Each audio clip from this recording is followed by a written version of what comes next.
Nas semanas antes do parto, o corpo produz menos progesterona e aumentam os níveis de outros hormônios. As prostaglandinas amaciam o colo do útero e a ocitocina provoca as contrações. As contrações do trabalho de parto são ritmadas e doloridas e vêm cada vez mais fortes. Os músculos verticais uterinos se tensionam e fazem o colo do útero abrir. Os músculos no alto do útero contraem e relaxam, empurrando o bebê para baixo. O tampão, uma camada de muco que fecha o colo do útero, pode ser eliminado alguns dias antes ou então no meio do trabalho de parto. Quando a bolsa rompe, o líquido amniótico escapa, às vezes em grande quantidade, às vezes aos poucos. O colo do útero começa a dilatar e ficar mais fino.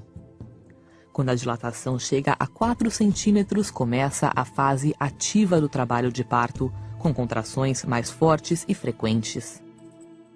Com 8 centímetros, começa a parte mais dolorida do parto. A dilatação é considerada total quando chega a 10 centímetros e pode surgir aí uma grande vontade de fazer força. Isso quer dizer que começou a fase expulsiva do parto. A cada contração, o bebê desce mais. Os ossos da cabeça se aproximam para que ele passe pelo canal de parto, que é estreito. A cabeça do bebê fica visível por fora. Está chegando o grande momento.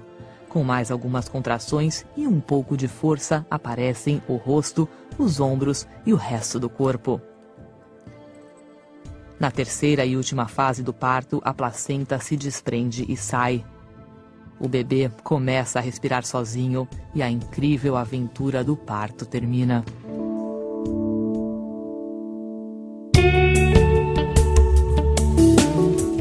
A cesariana, muitas vezes chamada de cesárea, é um procedimento cirúrgico no qual são feitas incisões no abdômen e no útero de uma mulher para dar à luz um bebê. Algumas cesarianas são planejadas. No entanto, a necessidade do processo geralmente se torna aparente após o início do trabalho de parto, quando as condições anormais que causam um parto natural não são seguras para a mãe ou o bebê. As indicações comuns para uma cesariana são distocia, placenta prévia e sofrimento fetal. Distocia, ou trabalho não progressivo e prolongado, pode ocorrer quando a cabeça do bebê não se encaixa no canal de parto ou o corpo está em uma posição desfavorável, como quando é perpendicular ao canal de parto ou nádegas, como é a posição pélvica. A placenta prévia ocorre quando a placenta que está em uma posição baixa obstrui parcialmente ou totalmente a abertura do colo do útero. O sofrimento fetal ocorre quando a saúde do bebê está em perigo iminente, geralmente devido ao fluxo insuficiente de sangue através da placenta ou do cordão umbilical.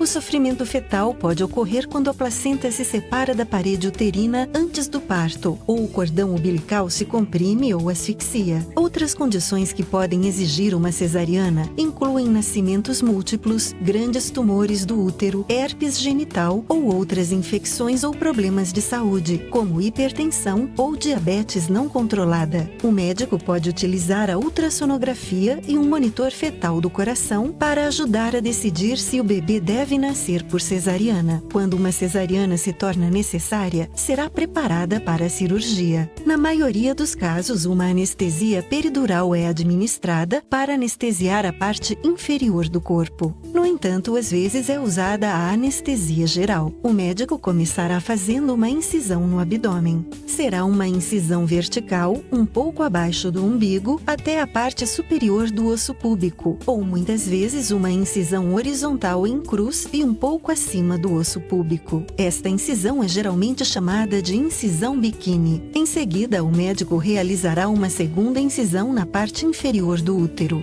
Após a abertura do útero, o médico rompe a bolsa amniótica se ainda estiver intacta e em seguida o bebê nasce. O tempo entre a incisão inicial abdominal e o nascimento é normalmente de 5 minutos.